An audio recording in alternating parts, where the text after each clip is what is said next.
Alright, I'm back again with another video, and today we're going to check out stock cabs versus impulse responses in the Headrush Pedalboard.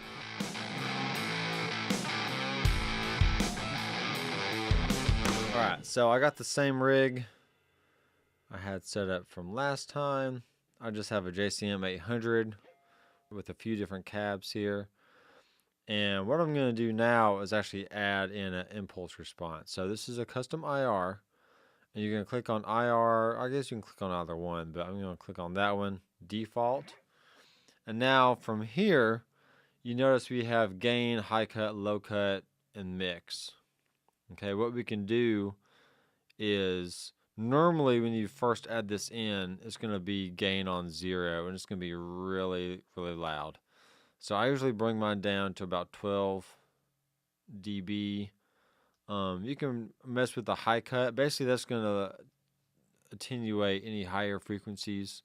And most speakers, to my understanding, kind of sit around the 5K range. They really don't have much information above 5K. So, you know, having your high cut all the way at 20K is, you know, kind of pointless because you're really not getting anything that high up there anyway. So you can just experiment with your ears. Same with the low cut.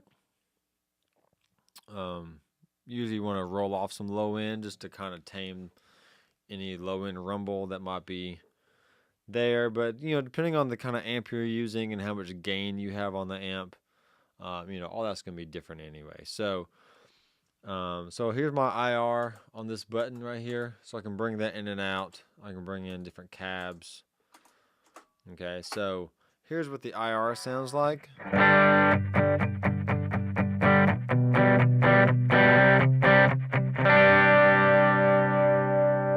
This one has a D112 on it. That doesn't sound good. So I have a lot of different IRs I've gotten from a few other companies. I got some chop tones in here, and I can't remember what the other ones are. And some of these are actually free from the Facebook group, but like for instance, this version you can actually choose from the cap edge or the cone, like 2 inches away. So mainly when I mic up a speaker cab, my microphone is about, you know, 1 inch, 2 inches from the speaker. So I just went ahead and included those in here when I synced up the unit. But there's other ones in here as well. Like this one has like a Neve versus API mic pre option. Yeah, there's on and off axis. There's a bunch of different stuff in here. Let me find one that was fairly recent that I downloaded. And I think it's the... Alright, so here's like a Celestion Creamback. So...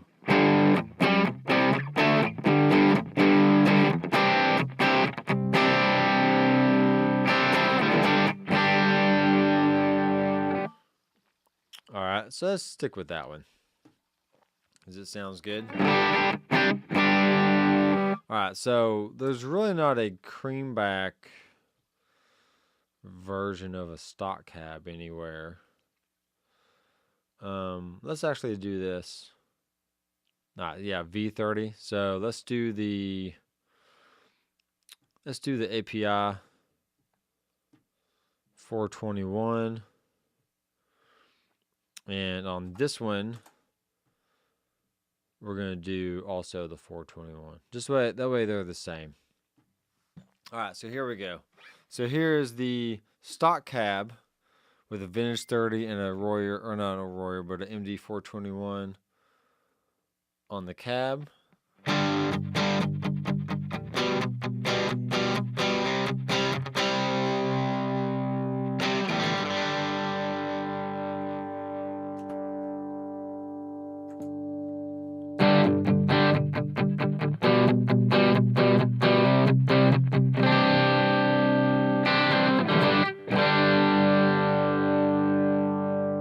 It's definitely a lot louder.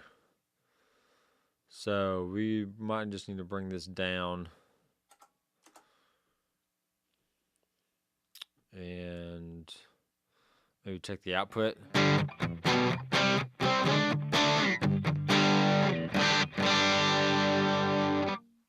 Okay.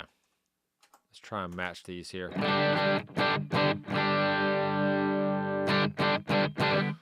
Alright, so far this cab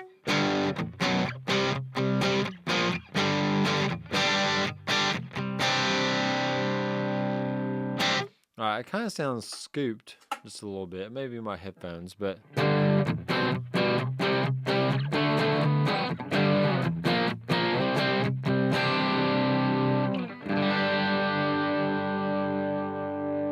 alright, let's see what happens if we combine them.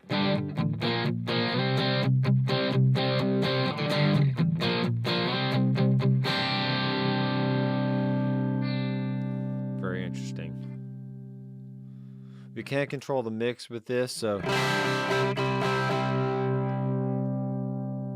you'll probably want the mix 100%, unless if there's two different impulse responses, you control the mix of each. So